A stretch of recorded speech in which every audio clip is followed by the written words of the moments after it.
कौन ब्रह्मा का पिता है, कौन विष्णु की मां, शंकर का दादा कौन है, हमको दे बता। ये जानने के लिए कृपया सुनिए।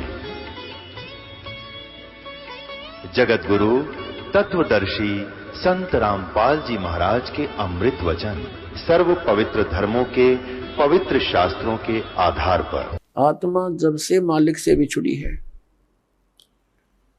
इसको उसी समय से उसकी आवश्यकता महसूस हो गई थी। जिस भक्त आत्मा ने सृष्टि रचना सुन रखी है तो उनको ज्ञान है कि पहले तो हम अपनी स्वेच्छा से इस काल भगवान के साथ लग गए और भगवान से विमुख हो गए। और जिसमें ये प्रकृति दुर्गा देवी जी इस काल भगवान के पास छोड़ी गई, उसी समय से इस काल ने हमारे साथ दुर्व्यवहार प्रारंभ कर दिया और उसी दिन से और आज तक हमें सिवाय परेशानी के कुछ नहीं मिला। तो उसी समय इसको महसूस हो गया था, इस दुर्गा को पुकार की थी, भगवान मुझे बचा ले। अपने पैर पे कुआड़ा मार के हम यहाँ आए हैं और पुकार करते हैं भगवान बचा ले। अभी तक हम उस भगवान से प्रार्थना करते रहे जो हमें दुखी तो कर सकता है, सुखी नहीं कर सकता। वो कौन है? ये ब्रह्म है, ज्योति निरंजन काल है, जिसके लोक में हम यहां रह रहे हैं। और इसके 3 पुत्र हैं, रजगुण श्री ब्रह्मा जी, सतगुण श्री विष्णु जी और तमगुण श्री शिव जी। हम इनसे भी अर्ज करते हैं हमारी रक्षा करो। ये अपनी रक्षा नहीं कर सकते क्योंकि ये सक्षम नहीं है, ये समर्थ नहीं है। ये भी अपने कर्म के दंड को ही भोगते हैं और इनको इतना ही अधिकार दिया हुआ है कि जो जैसे कर्म करेगा वैसा ही फल तुम दे सकते हो। इससे हटकर आप कुछ नहीं कर सकते। ये केवल हमें अपना किया कर्म ही दे सकते हैं और ये काल भगवान के अधीन है, ये विवश हैं और अपने ही ये भाई बहन हैं। इनकी पिछले पुण्य कर्म अधिक है, इनको उच्च पोस्ट प्राप्त मिल गई इस ब्रह्मांड की। लेकिन ये आपके साथी हैं, दुश्मन नहीं। लेकिन ये विवश हैं, इस काल भगवान के संकेत के बगैर ये कुछ नहीं कर सकते और इनको केवल जैसा कर्म प्राणी करता है वैसा ही फल देने का ही अधिकार है। इसे हटकर नहीं, ना ये किसी को सुखी कर सकते और ना ये किसी को दुखी कर सकते। इनसे हटकर जो और अन्य देवता हैं उनकी तो बात ही छोड़ो। तो कहने का भाव ये है कि जब से हम भगवान से बिछड़े हैं, संकटों को झेल रहे हैं, मां कष्ट उठा रहे हैं और ऐसे ही तड़प तड़प कर हम शरीर त्याग जाते हैं और हम भगवान से पुकारते भी रहते हैं, सुनाई बिल्कुल नहीं होती है। जो कष्ट आना है आ ही जाता है। तो हम किस भगवान से पुकार करते हैं जो सुख दे ही नहीं सकते? और जो भगवान हमें सुख दे सकता है, हमारे प्रारब्ध के अंदर यानी किस्मत में लिखे हुए पापों को नाश कर सकता है, क्योंकि पापों के नाश होने से ही सुख हो सकता है जीव को। तो उसकी हमें जानकारी नहीं, उसका ज्ञान नहीं, क्योंकि इस काल ने अपने बहुत से एजेंट तैयार कर रखे हैं जो संत कहलाते हैं, महंत कहलाते हैं। मंडलेश्वर आचार्य और शंकराचार्य कहलाते हैं। इन्होंने पूरे मानव को भ्रमित कर दिया और साथ में ये काजी और मुल्ला और पीर और ये ईसाई धर्म के फादर, ये सब भ्रमित हैं। इनको किसी को भी अध्यात्म पूर्ण ज्ञान नहीं। ये सब काल के एजेंट हैं, इस ब्रह्म के ही पुजारी हैं और हमने पूजा करनी है परम अक्षर ब्रह्म की। वो परम अक्षर ब्रह्म ही सब पापों को नाश कर सकता है और जब तक पाप नाश नहीं होगा जीव सुखी नहीं हो सकता। तो पुण्यात्मा, सत्संग के अंदर सर्वप्रथम तो ये याद दिलाई जाती है कि मनुष्य जीवन किस लिए प्राप्त होता है। मनुष्य जीवन के कार्य का वास्तविक ज्ञान हो जाता है कि हमने क्या करना चाहिए, इससे मोक्ष प्राप्ति का प्रयत्न करना चाहिए। कल्याण के लिए सबसे अधिक प्रयत्न करना चाहिए। तो उसके बाद आवश्यकता पड़ती है कि गुरु पूरा हो। तो गुरु पूरे से फिर आपका काम चलेगा। इसमें मुख्य ये दो कड़ी होती है। प्रथम, पूर्ण संत की प्राप्ति होने पर ही आपको सत्संग प्राप्त होगा, और सत्संग से ये ज्ञान होगा कि मनुष्य जीवन किस लिए मिला था। तो फिर आपका कल्याण बहुत आसानी से हो जाएगा। तो पुण्यात्मा, जो संपूर्ण ज्ञान है, संपूर्ण अध्यात्म ज्ञान है, ये पूर्ण संत ही बता सकता है। अब जैसे परमात्मा ने कहा है कि मानुष जन्म पाय कर नहीं रटे हरि नाम, जैसे कुआं जल बिना बनवाया क्या काम। परमात्मा ने मनुष्य जीवन की आवश्यकता कितनी बताई है कि जो व्यक्ति, जो प्राणी मनुष्य जीवन प्राप्त करके परमात्मा का नाम जाप नहीं करता, उसकी भक्ति साधना नहीं करता, वो तो ऐसा है जैसा जल रहित कूप होता है, वेल विदाउट वाटर, बिना पानी का कुआं। उसका नाम कूप अवश्य है जिसमें जल नहीं, लेकिन गुण कूप के नहीं। ठीक इसी प्रकार जो व्यक्ति परमात्मा की भक्ति नहीं करते, तो वो ऐसे हैं जैसे जल रहित कूप। उसका नाम मनुष्य अवश्य है, लेकिन गुण मनुष्य के नहीं हो सकते। उसके लिए सत्संग की आवश्यकता पड़ती है, और सत्संग के अंदर ये याद दिलाया जाता है कि परमात्मा की भक्ति किस लिए करें। परमात्मा की भक्ति इसलिए करें कि परमात्मा याद दिलाते हैं, साहेब से चितला ले रे मन गर्भ गुमानी। साहेब में भगवान से, परमात्मा से चितला, विशेष कसक बना भगवान की तरफ। अरे मन गर्भ गुमानी, हे अभिमानी मन, परमात्मा की तरफ लग जा। क्यों लग जा, किस लिए, क्या कारण है? ना लगने से क्या हानि है, लगने से क्या लाभ है? ना भी कमल में नीर जमा, तेरा दीना मैल बनाए। नीचे जठरा अग्नि जल थी, वहां तेरी करी सहाय। नीचे शीस चरण ऊपर को, वो दिन याद कराए। दांत नहीं जब दूध दिया था, अमी महारस खाए। बाहर आया भरम बुलाया, बाजे तोर सनाए। तू ही तो छोड़ दे, अब चला अधम किस राय। दाई आई घुटी प्याई, माता गोद खिलाए।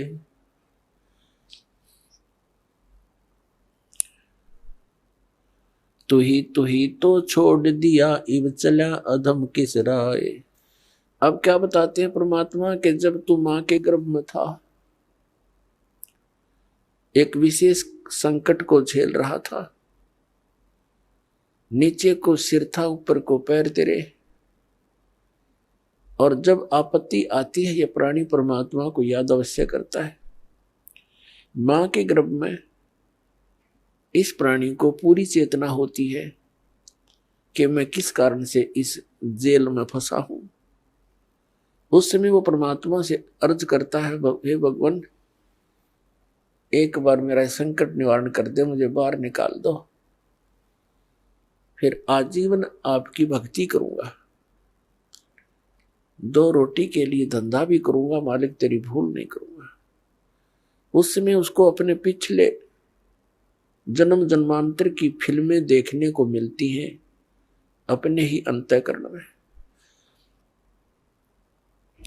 क्योंकि हमारे अंतःकरण के अंदर परमात्मा ने एक ऐसा सिस्टम कर रखा है कि जो भी क्रिया काम कर्म हम करते हैं और जो भी अच्छी मंदी सोच हम अपने हृदय में बनाते हैं वो सब रिकॉर्ड हो जाती है। जब तक जीव मोक्ष प्राप्त नहीं करता तब तक उसके अंतःकरण में उसके सर्व कर्म अंदर फीड रहते हैं।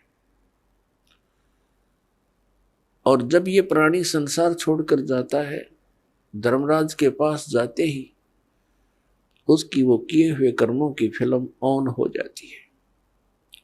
वहां इसको ये बताने की आवश्यकता नहीं पड़ती, तने ये गलत करा रही हो, नाट जा, वहां नाटने की गुंजाइश नहीं रहती कि मैंने ऐसा नहीं किया।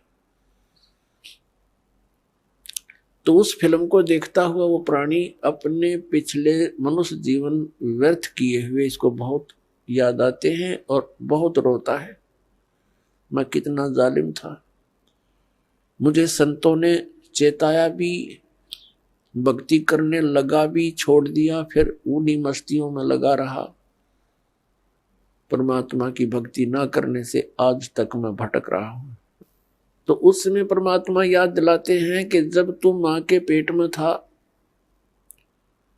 जब तो तू करा था, हे भगवान तू ही है सब कुछ, और आप एक बार मुझे इस मां की कैद से, पेट की कैद से बाहर निकाल दे, आपको कभी नहीं बोलूंगा। तो यहां परमात्मा कहते हैं बाहर आया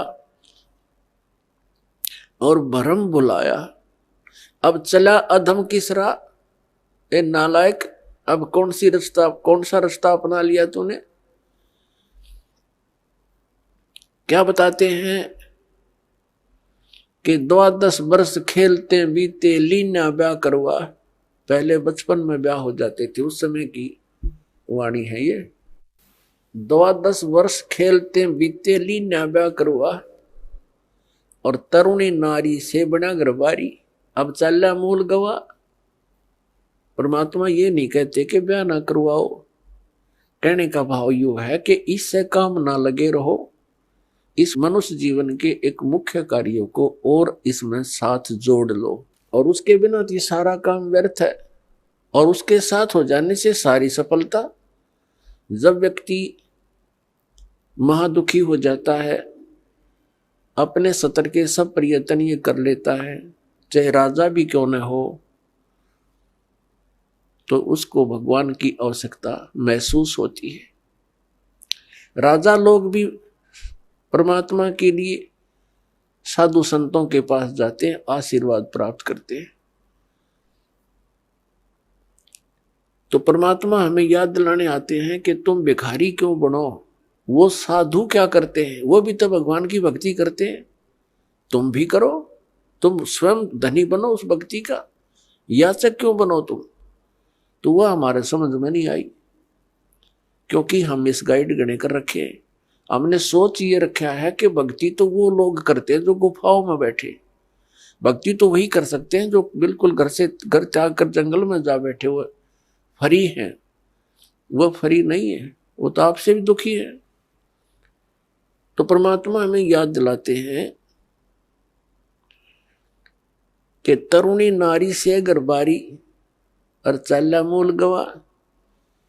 मूल का अर्थ है जो अपने मनुष्य जीवन के श्वास रूपी पूंजी, जो मूल धन तुझे प्राप्त हुआ था। ये मनुष्य जीवन के जितने श्वास हैं ये आपका धन है, ये मूल धन है, और इस मूल धन से हमने आगे व्यापार करना था, सौदा करना था, और इसको दुगना तिगना चौगुना करना था।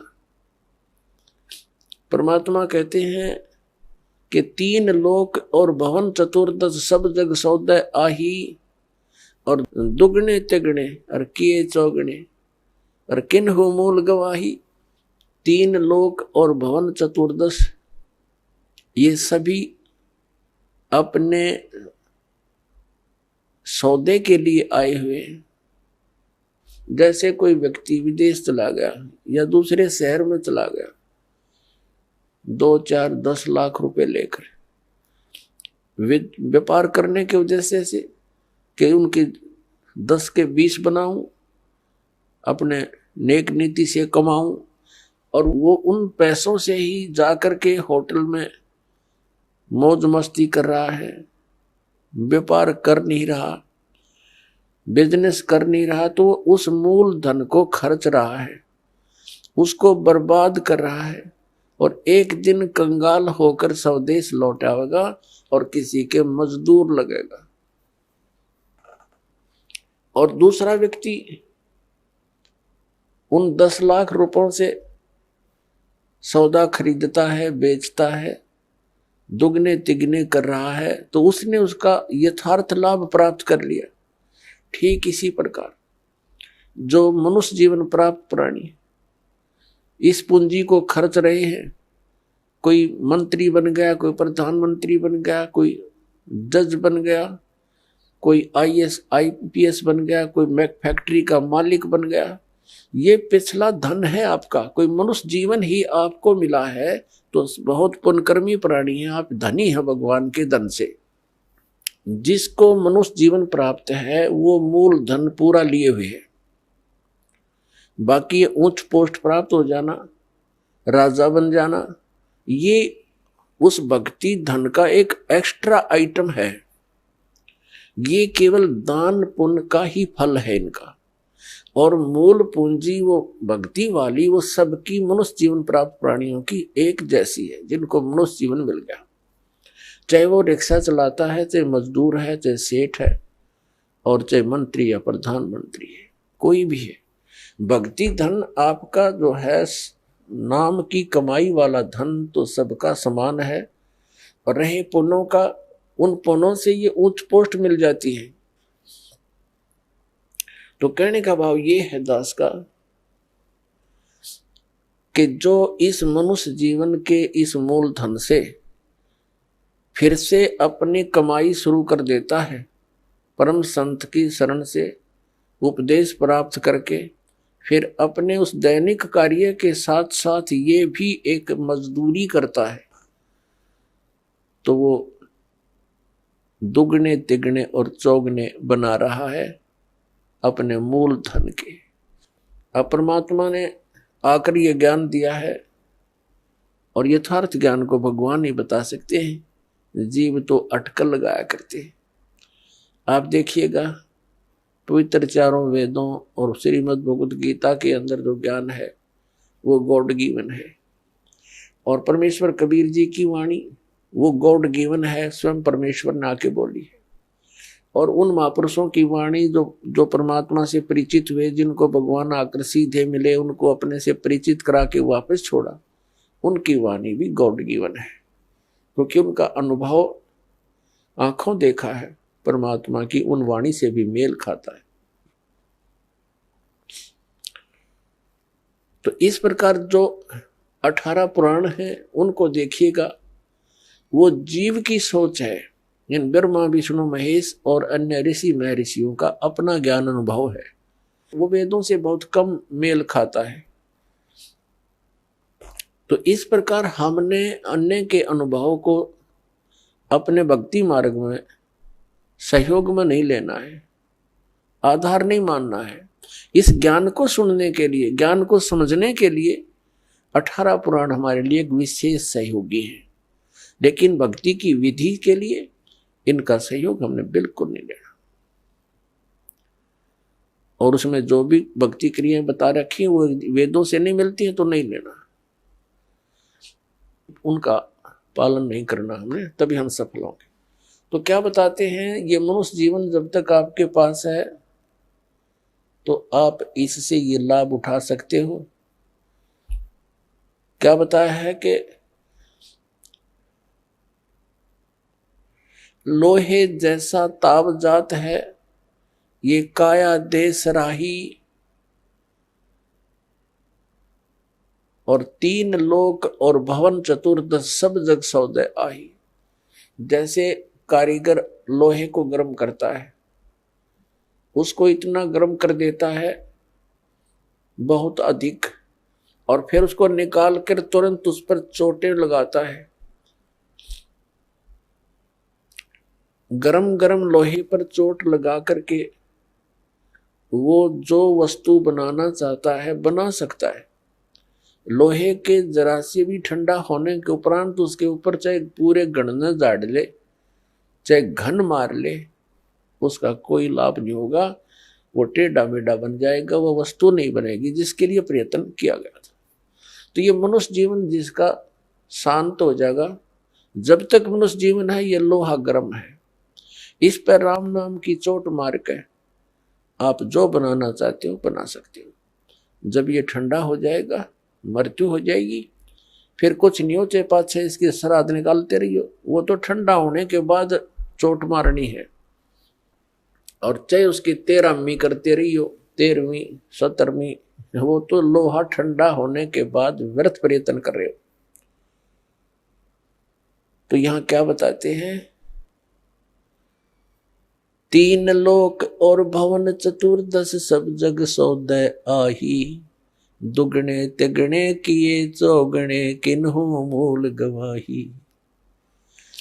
किसी ने तो दुगने तिगने चौगने कर लिए मनुष्य जीवन से सतभक्ति करके, और किन्होंने मूल का नाश कर लिया, मूल गंवा दिया, यानी मनुष्य जीवन को यही फू फर करके अन्य क्रियाओं में ही व्यर्थ कर गए। उन्होंने मूल धन का नाश कर दिया। अब भक्ति न करने से क्या हानि होगी। नर से तीतू पशुआ की जय, गद्दा बैल बनाई, ये 56 भोग कहाँ मन मूर्ख, कित कुरडी चरने जाई। पुण्यात्मा, हम मनुष्य जीवन प्राप्त करके उन सभी सुविधाओं को प्राप्त कर लेते हैं जो भगवान मनुष्य जीवन प्राप्त प्राणी को देता है। वो क्यों देता है? इसलिए देता है कि इन सुविधाओं को प्राप्त करके ये भक्ति कर लेगा, अपना कल्याण करा लेगा। जिनको मानव शरीर प्राप्त है वो उनकी ड्रेस अन्य प्राणियों से भिन्न है। ड्रेस मीन आपका ये शरीर, ये बॉडी, ये ड्रेस है, एक पोशाक है आपकी, ये स्टूडेंट की है। और जो स्टूडेंट, जो विद्यार्थी अपना उद्देश्य को पूरा ना करके, पढ़ाई ना करके सिनेमा देखता है, गेम देखता है, बाहर बकवाद करता है, तो फिर क्या होगा? वो अपना जीवन नाश कर रहा है, वो अपने उद्देश्य से भटक चुका है। और फिर क्या बनेगा? वो मजदूर लगेगा और कहीं मिट्टी ढोएगा, रिक्शा चलाएगा, पल्लेदारी करेगा। जिस उद्देश्य से वो विद्यालय में गया था उससे चूक गया, वो लाभ प्राप्त नहीं कर सका। ठीक इसी प्रकार आप जी, जिनको भी मानव शरीर प्राप्त है, चाहे वो रिक्शा चालक है, चाहे कोई मजदूर है, चाहे कोई धनी व्यक्ति है, चाहे अधिकारी कर्मचारी है, या कोई मंत्री, प्रधानमंत्री, मुख्यमंत्री, राष्ट्रपति है, ये सब स्टूडेंट हैं। और जो ये भक्ति साधना नहीं कर रहे वो अपने उद्देश्य से भटक चुके हैं। माता पिता से प्राप्त उस धन का वो दुरुपयोग कर रहे हैं। हमारा माता पिता कौन है? कबीर भगवान। उसने हमें ये पूंजी दे करके आपको फ्री कर रखा है। जैसे बच्चे को माता पिता 15-16 वर्ष तक बिल्कुल फ्री कर देते हैं, बढ़िया कपड़े देते हैं, बढ़िया खाना देते हैं, कोई काम भी नहीं लेते हैं, पैसे भी खूब खर्च करते हैं। तुम किसी प्रकार अपना उद्धार करवाओ, अपनी शिक्षा पूरी कर लो।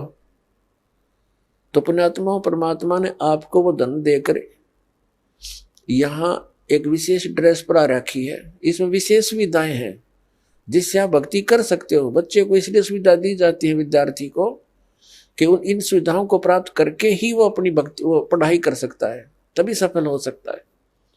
तो आप जी को परमात्मा ने ऐसी सुविधाएं दी है, खाने के लिए सुंदर अन्न, फल, आहार, काजू किस्म, सेब, संतरे, दूध, दही और सद्बुद्धि दे रखी, मकान झोपड़ी गालो, प्राकृतिक आपदाओं से बचने के लिए भूख लगे जब भोजन खा लो, प्यास लगे जब जल पी लो, सब उपलब्ध है। उसके साधन बता दिए, जल ऐसे मिलता है। और फिर करना क्या था, बस बच्चे पैदा करो, इनको ब्याहो, इनको बस पाल पोस दो, फिर मर जाओ। क्या यही काम था इसका? ये तो पशु पक्षी भी कर रहे हैं।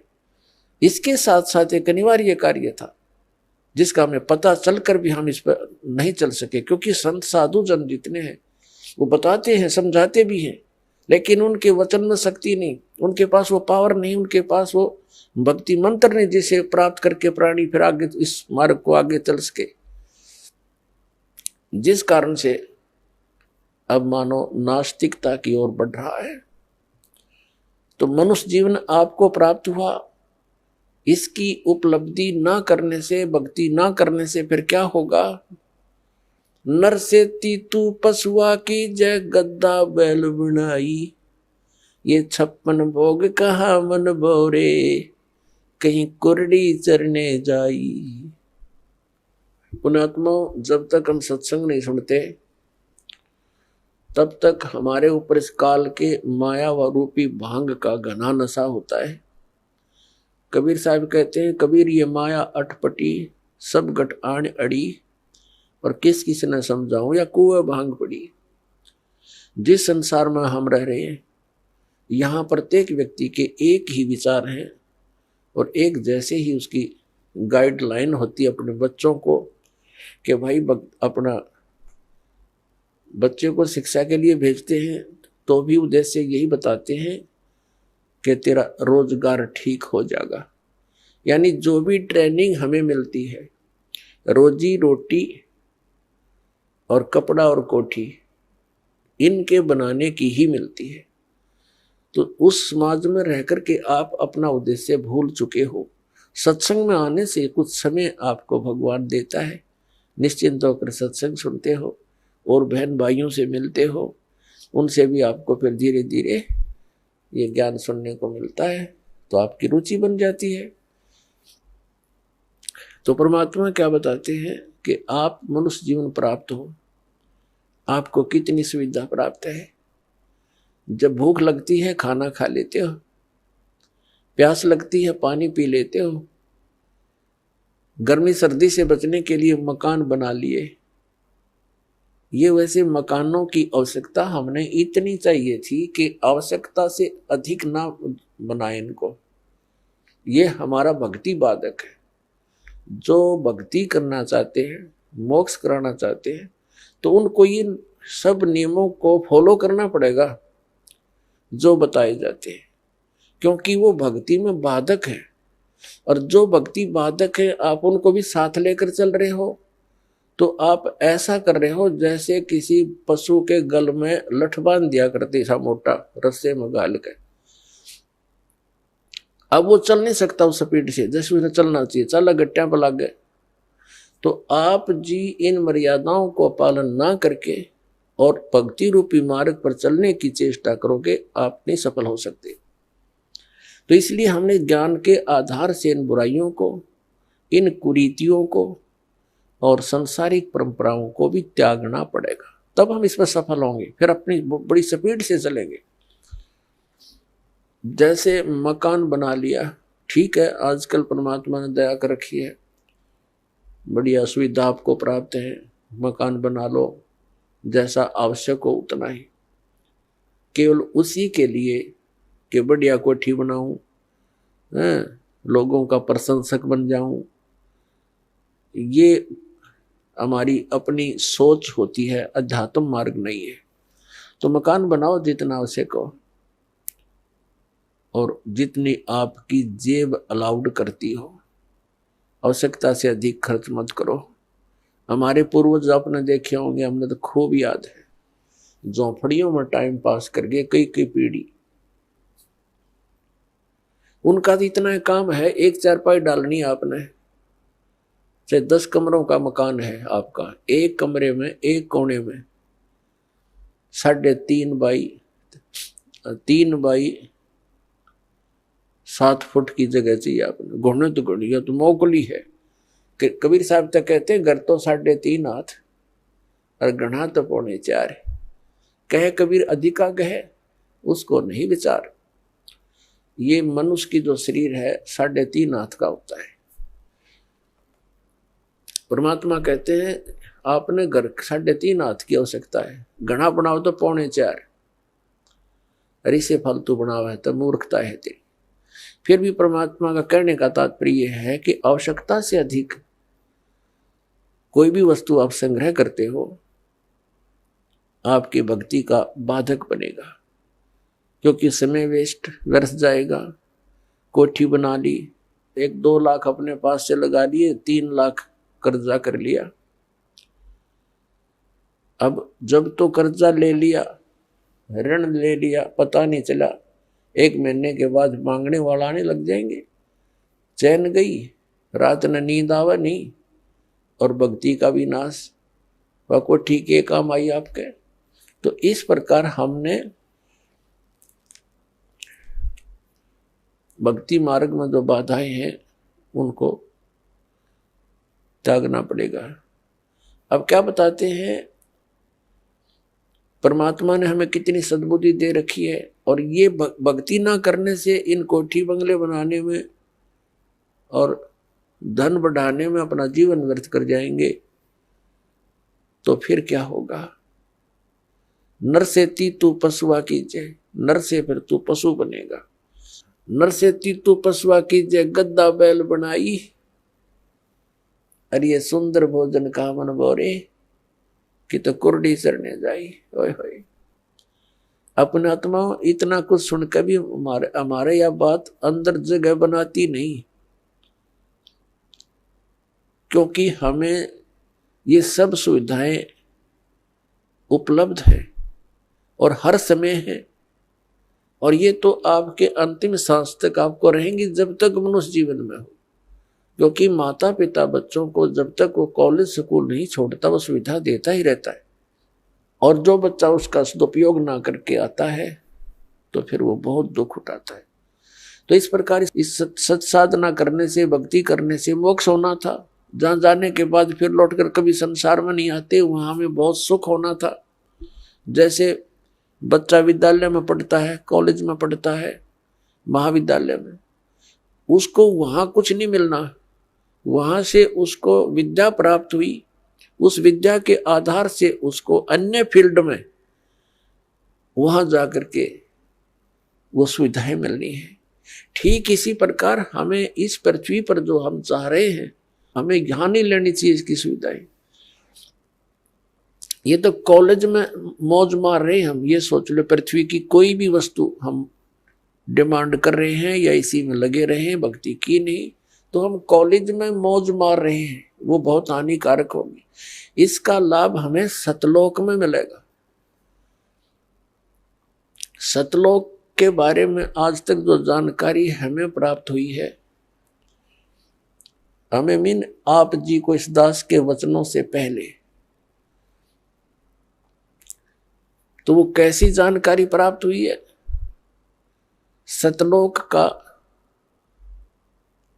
एक विशेष कॉन्ट्रैक्ट ले रखा है किसने, राधा स्वामी पंथ वालों ने, और धन दंड सतगुरु सच्चा सौदा सिरसा और जगमाल वाड़ी वालों ने, और इनको सतलोक का कख भी पता नहीं, ना भक्ति मार्ग ठीक इनका, ना सतलोक की सतपुरुष की जानकारी। तो बताइए कहाँ ले जाएंगे प्राणी को। और फिर ये कबीर पंथी जितने हैं, ये भी सतपुरुष और सतलोक के गुण गाते हैं और सतनाम की महिमा मुख्य वर्णन करते हैं।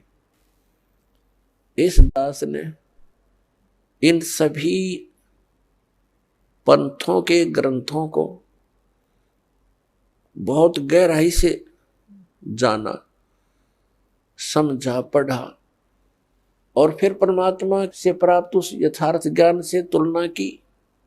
इन कबीर पंथियों के पास भक्ति मार्ग की ABCD भी नहीं है, और न इन राधा स्वामी, जय गुरुदेव और ये सच्चा सौदा सिरसा वाले और जगमाल वाली इनके पास, और न इन अन्य संतों के पास तो होना कहा, न इन आचार्य और शंकराचार्यों के पास भक्ति मार्ग। ये तो सतलोक जानते ही नहीं, इनका तो सब्जेक्ट नहीं। ये तो श्री राम, श्री कृष्ण, श्री विष्णु और श्री शंकर भगवान की पूजा तक सीमित किए हुए हैं, आचार्य और शंकराचार्य।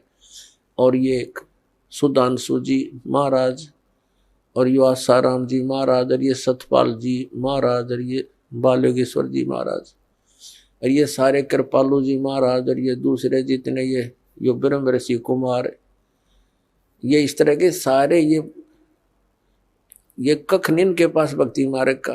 पूरे विश्व को डबोए बैठे, अपना नाश कर रहे। अपने आत्माओं, जिन पुण्यात्माओं को ज्ञान नहीं तो ये सोचते हैं कि रामपाल पता नहीं अपने आप में के मान रहा है, अपने आप को विद्वान मानता है। इसमें विद्वान और अविद्वान की बात तो है ही नहीं। हमारे सदग्रंथ परमात्मा ने दे रखे हैं, उन सदग्रंथों की जिनको जानकारी है तो वो भक्त है, वो संत है। और उसकी जानकारी नहीं है, वो ना भक्त है। भक्त तो हो ही नहीं सकता क्योंकि उसको थ्योरी का पता नहीं, प्रैक्टिकल करेगा क्या। तो पुण्यात्मा पूरे विश्व में इस दास के अतिरिक्त ना यू ज्ञान है, ना ये समाधान है। ये वचन प्रथम बार कोई सुनता है तो उसको खटकते हैं, लेकिन समय आने पर ये अच्छे भी लगेंगे, मीठे लगेंगे। एक बार परमेश्वर कबीर जी ने गोरखनाथ जी से वार्ता करते समय कहा था कि गोरखनाथ मैं सबन का गुरुआ। परमात्मा ने कहा था मैं सबका गुरु हूं, उस्ताद इस अध्यात्म मार्ग में। तो गोरखनाथ जी कहने लगे तुम मेरा वचन मोह लाग गए कड़ुआ, कि आपकी बात मुझे अच्छी नहीं लगती, आप कहते हो मैं सबका गुरु हूं। तो परमात्मा ने कहा कि कड़ुआ लगे सो मीठा होई, हमारी बात पतीजे जोई। पतीजे माने विश्वास करे। परमात्मा ने कहा था ये जो कड़ुआ लगे सो मीठा होई। आज आपके या गले नहीं उतरी ये बात कि मैं सबका गुरु हूं, मैं सदगुरु हूं, वो अलग बात है, लेकिन कड़ुआ लगे सो मीठा होई, हमारी बात पतीजे जोई। विश्वास करो, मैं जो बता रहा हूं इस पर करके देखो, अध्ययन करो, सदग्रंथों को चेक करो, फिर ये बात आपको सच्ची महसूस होगी जो दास ने अभी कहा था। तो प्रसंग जो चल रहा है वहीं आते हैं। ये जितने भी हैं, विशेषकर राधा स्वामी पंथ, जय गुरुदेव पंथ, ये सच्चा सौदा सिरसा वाले और जगमाल वाली वाले और ये ठाकुर जी वाले, एक दनौद भिवाड़ी वाले, ये सारे नरे बबुल के पेड़ उग गए। अपने आत्माओं ये बताते हैं कि सतलोक में परमात्मा निराकार है, और इन्हें ना सतलोक का पता। सतलोक क्या है? कहते वही सतलोक, वही सतनाम, वही सारनाम, वही सार शब्द और वही सतपुरुष, वो सतलोक ही है। वो निराकार है, चेतन प्रकाश है। और इन सभी कबीर पंथियों का और सभी इन राधा स्वामी से निकली हुई उनकी ब्रांचों का, जैसे सच्चा सौदा सिरसा और जगमाल वाली और ये ठाकुर जी, जय गुरुदेव जी वाले, इनका मानना है कि मोक्ष प्राप्त प्राणी सतलोक के अंदर उस परमात्मा के प्रकाश में ऐसे मिल जाती है, वो आत्मा जैसे बूंद समंदर में। और एक है ग्रांजड़ी गांव जम्मू के अंदर, एक नया संत मिला जिसका नाम है मधु परमहंस, और वो भी कबीर पंथी कहलाता है। और सतलोक को कैसे डिफाइन करता है?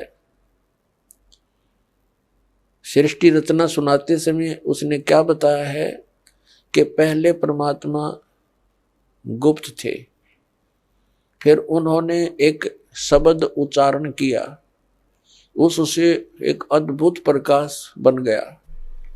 उस प्रकाश के अंदर फिर परमात्मा अमर पुरुष समा गया, वो अमरलोक हो गया।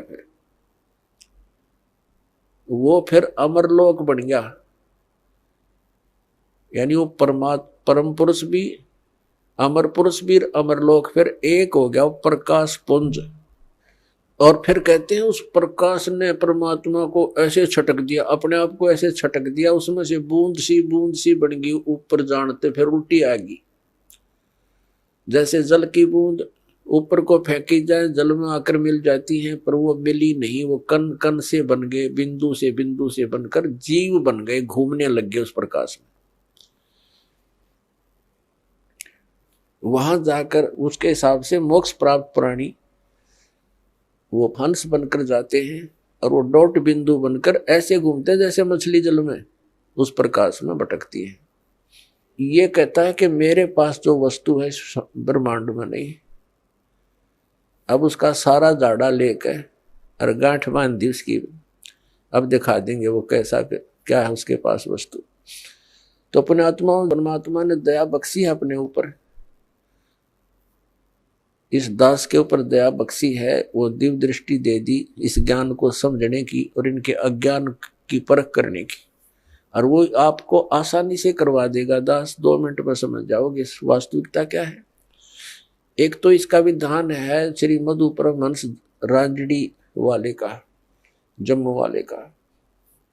एक तो ये हो गया कि अमर पुरुष और अमरलोक वो एक बन गया, वो चेतन प्रकाश हो गया।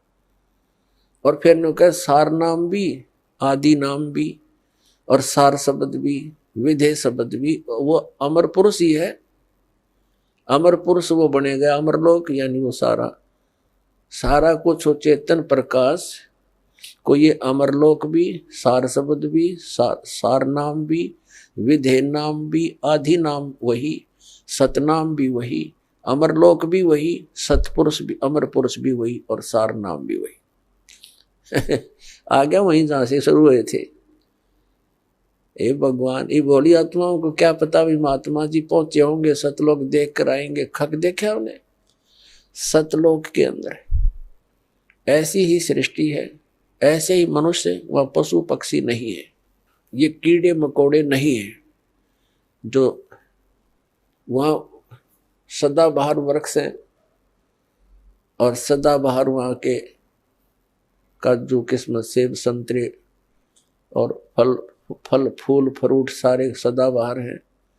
वहां जाने के बाद प्राणी ना वृद्ध होता ना उसकी मृत्यु होती। अपने आत्मा, यदि हमने वहां जाकर के नए धक्के खाने हैं, डोट बनकर घूमना, क्या आनंद होया, वो खाक आनंद है। मोक्ष का अर्थ होता है वो जिसके ऊपर जैसे कोई बंधन में ना हो। हम यहाँ कर्मों के बंधन से बंधे हुए हैं, वहां कर्म नहीं है। निष्कर्म में मोक्ष प्राप्त होता है, बिना किए प्राप्त होती हैं सब सुविधाएं, उसको निष्कर्म में मुक्ति मानते हैं। तो वहां जाने के बाद देखो, आप देखते हैं प्रत्येक व्यक्ति चाहता है काम थोड़ा करूं, ना करूं तो घना बढ़िया और सुविधा सारी हो। तो ये हमने कहा, यह आभास कहां से हुआ? क्योंकि हम ऐसे स्थान पर रहते थे, वहां हमने काम तो करना ही नहीं पड़ा था, सुविधा नरी थी, आगे पड़ी रही थी। फिर दूसरा कोई बूढ़ा होना नहीं चाहता, वृद्ध अवस्था को कति पसंद नहीं करते, यानी 80 साल तक भी बाल काले करते रहे हैं और दांत कृत्रिम टडवाए ले हैं, और कुछ थोड़ी बहुत सेहत बूढ़ा सा ना दिखो हैं। और फिर मृत्यु कोई नहीं चाहता, और दोनों कंपलसरी। ये तो यहाँ का यूनिवर्सल ट्रूथ है, हार्ड एंड फास्ट रूल है तो इसका कि वृद्ध भी होगा और मृत्यु भी होगी, और हम दोनों पसंद नहीं करते, दोनों कंपलसरी होंगी यहाँ पर। इसी प्रकार कोई काम करना नहीं चाहता, हम उच्च शिक्षा किस लिए प्राप्त करते हैं कि हम कुर्सी पर बैठे दफ्तर के नीचे, नौकर हों, घंटी बजाएं, पानी पिलाओ, चाय लाओ, हैं, काम कुछ नहीं करना पड़े, तनख्वाह मिला गणी ठाठ से रहे। तो ये हमारी प्रवृत्ति जो यहाँ हम एक नकल कर रहे हैं, एक लकीर पीट रहे हैं सतलोक के उस सुख को भूल कर, उसको छोड़कर, और वो वहीं प्राप्त हो सकती है बबूल के पेड़ पर। यदि कोई आम खोज रहा है बबूल के वन में और वहां कोई आम ढूंढ रहा है, उस जैसा मूर्ख नहीं। तो हम इस बबूल के वन में, इस काल के लोक में, और वो सुख खोज रहे हैं सतलोक वाले। यहाँ के स्वर्ग महास्वर्ग में भी वो सुख नहीं है। तो वो बातें परमात्मा ने हमें याद दिलाई हैं। तो प्रसंग चल रहा है कि सतलोक के अंदर आपको मनुष्य शरीर मिलेगा। वहां 3 पोर्शन है सतलोक के। जैसे अपनी कैपिटल है, राजधानी है दिल्ली, और दिल्ली एक स्टेट भी है। तो दिल्ली का जो बाह्य दिल्ली है, ग्रामीण क्षेत्र है जो, वो फिर बीच का बाजार आ गया, और फिर प्रधानमंत्री यानी अपना सेक्रेटरीट जो राजधानी स्थल है। ऐसे ही वहां का विभाजन है। तो बाह्य जो क्षेत्र है कति बाहर के साइड का सतलोक का, उसमें बाग बगीचे, फल, झरने, नदियां बह रही है। उसके नेक्स्ट जो सेकंड पोर्शन है, उसके अंदर पूरे आपके बहुत सुंदर सुंदर महल बने हुए हैं जो खाली पड़े हैं, जहां से आप आए हो छोड़कर। एक एक परिवार का पूरा द्वीप है। जैसे आप किसी भी अधिकारी, कर्मचारी या पैसे वाले सेठ के मकान को देखोगे, वो क्या बनाता है, बड़ी कोठी हो, एक अच्छा आगे आंगन हो, लान जिसे बोलते हैं, और उसके अंदर फल फ्रूटों के पौधे पादे लगे हों, बगीची बनी हो, झरना लगा रखा हो, तालाब हो। इस तरह की हम सुविधा खोजते हैं। और हम पिकनिक मनाने जाते हैं, पहाड़ देखने आ जाते हैं, बड़े बड़े सुंदर स्थान, झरने देखने जाते हैं। ये हमारा स्वभाव वहां से बना हुआ है। 10,000 रुपये ले गए कुल्लू और मनाली मई जून जुलाई में, और अपने पैसे खर्चो, वह कुछ दिनों के लिए इधर उधर सैर सपट्टे करो और पैसे बर्बाद करके वापस आ जाओ। यहाँ का तो ये सुख है। और सतलोक में जाने के बाद वो कभी अभाव नहीं, कोई खर्च नहीं, और किसी किस्म का कोई वहाँ दुख नहीं। तो अब हम कोई मरना नहीं चाहते, और ये परिवार बना रहो, हम मरा नाम न कति जरूरत नहीं, चाहे दुखी और भी हो जावा, हम यहाँ से नहीं जा सकते, जरूरत नहीं हमने जाने की फिर। लेकिन यह मृत्यु खतरनाक हमारे लिए, और वृद्ध अवस्था, और ये सारा वहां होगा, और वहां फिर दुख नहीं, कोई काम नहीं, अपना बहुत ही सुविधा है आपको।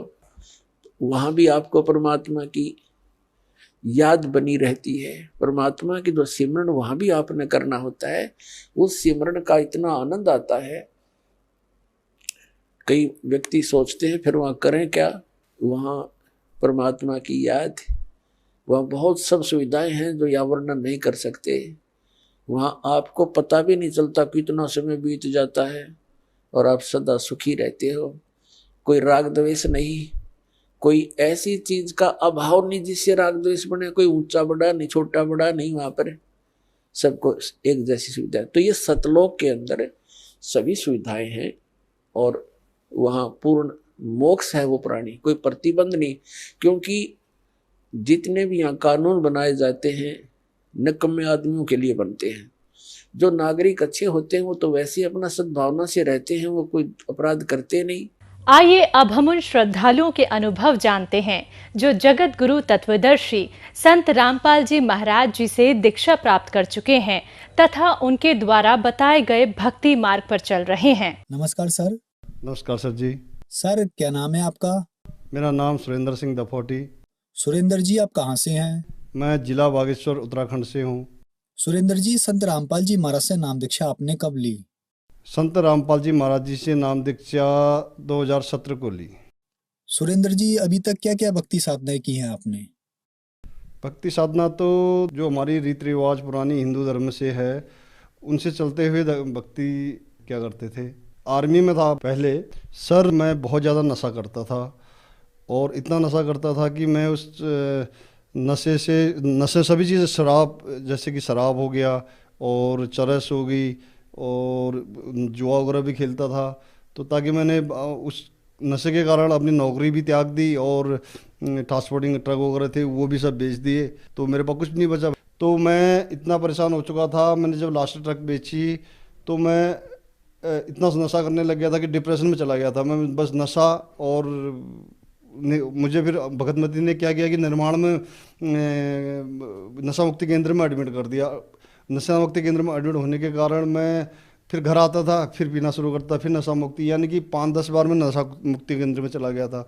पत्नी ने नाम लिया 2017 में, संत रामपाल जी महाराज जी की नाम दीक्षा ली।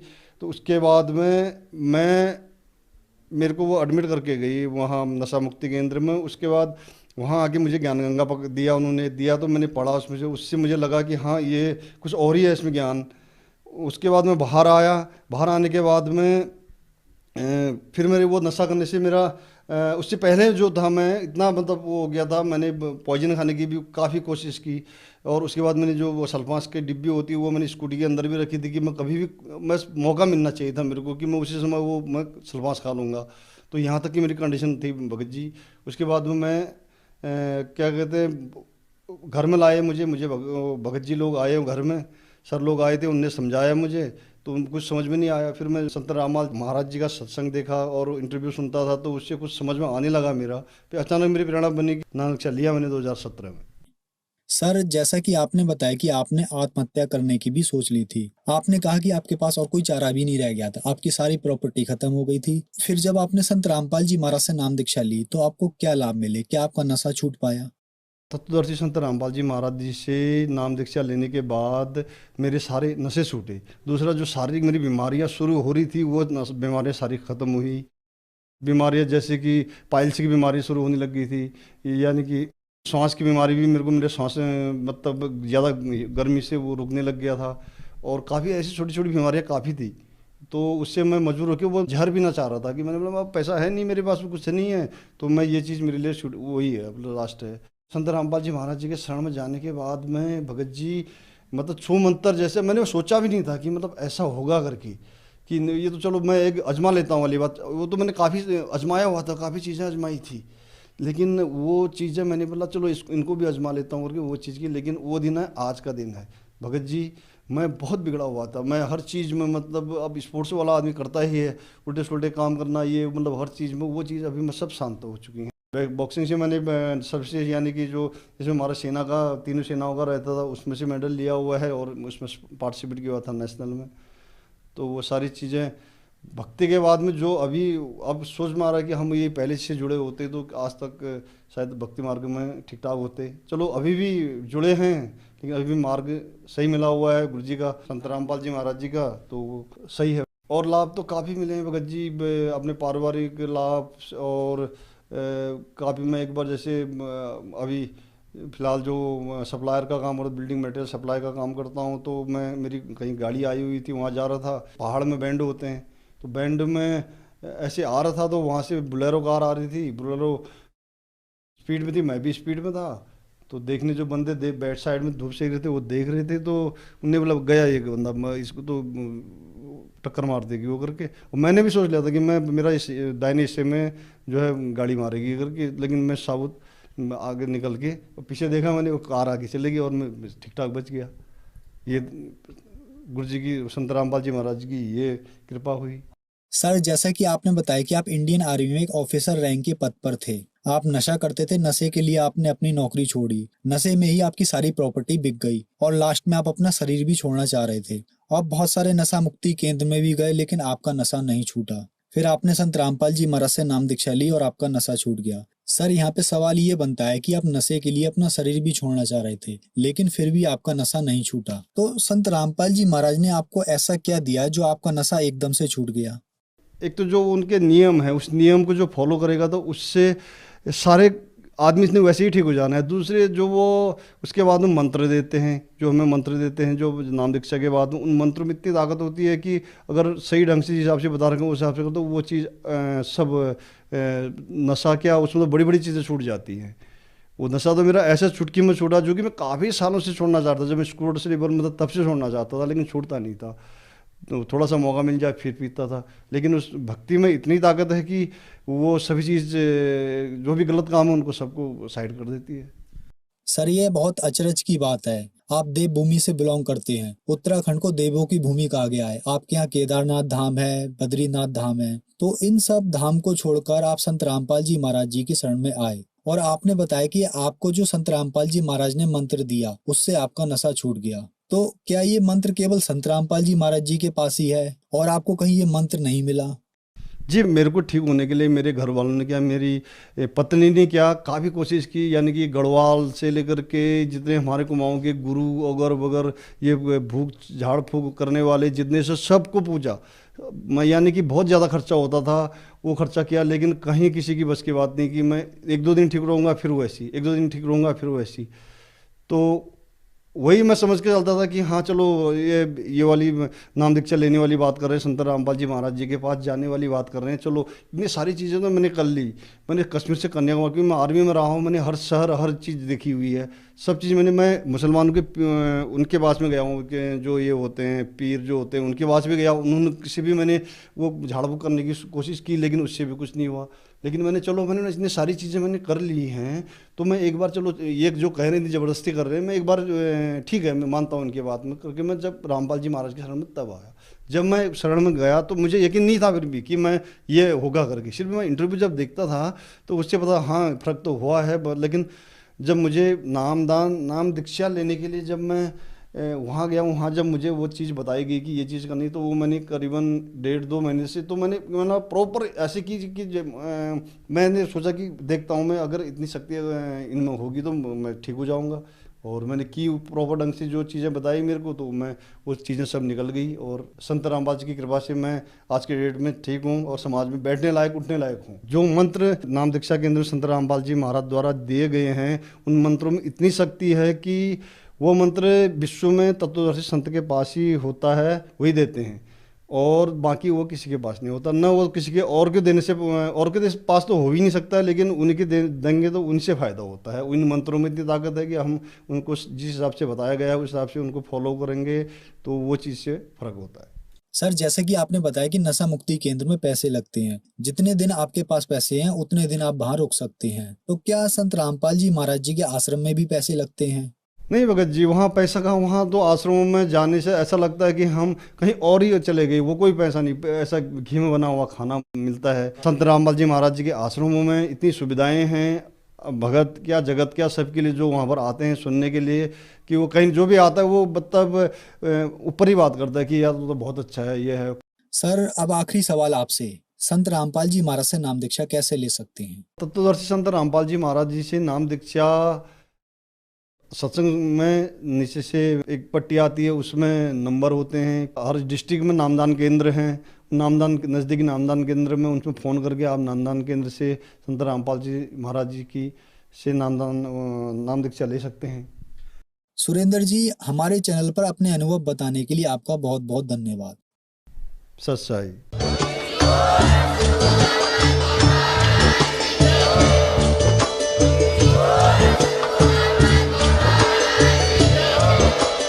आप सुन रहे थे जगत गुरु तत्वदर्शी संत रामपाल जी महाराज जी के मंगल प्रवचन। अधिक जानकारी के लिए विजिट कीजिए हमारी वेबसाइट www.jagatgururampalji.org। संत रामपाल जी महाराज जी के शुभ आशीर्वाद से पूरे विश्व भर में 500 से भी ज्यादा नाम दीक्षा केंद्र हैं, जिन पर संत रामपाल जी महाराज जी द्वारा ऑनलाइन निशुल्क नाम दीक्षा दी जा रही है। अपने नजदीकी नाम दीक्षा केंद्र का पता करने के लिए संपर्क करें 8222880541।